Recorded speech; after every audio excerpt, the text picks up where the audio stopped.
pansin sa iyong mga kapaligiran. Kay dumi na ng hangin, pati na ang mga ilog natin. Hindi nga masama ang pag-unlad at malayo-layo na rin ang ating narating. Ngunit masdan mo ang tubig sa dagat, dati kulay asul, ngayon'y naging itim.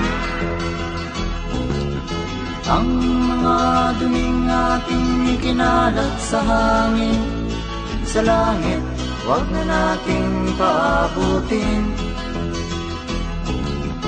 Upang kung tayo'y pumanaw man sa sariwang hangin, sa langit natin matitikman.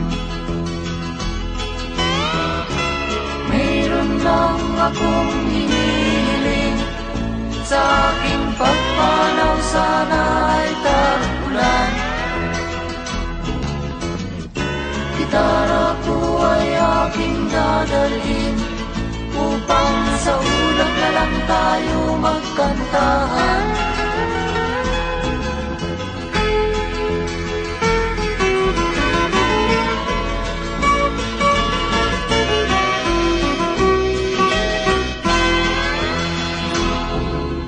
Ang mga batang ngayon lang isinilang, may hangin pa kayang matitikman. May mga puno pa kaya silang aakyatin, may mga ilog pa kayang lalamuyan.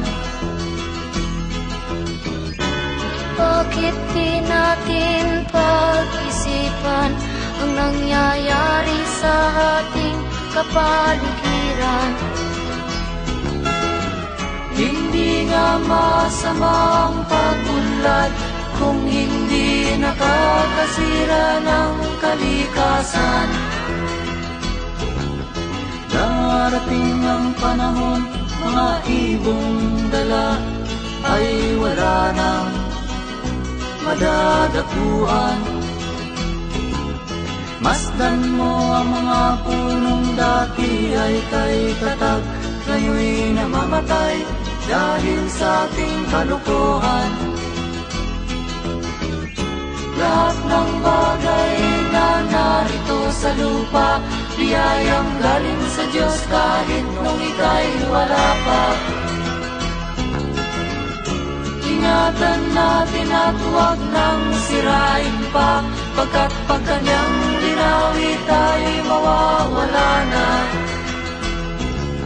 Mayroon lang akong hinihiling, sa aking pagpanaw sana ay tag-ulan.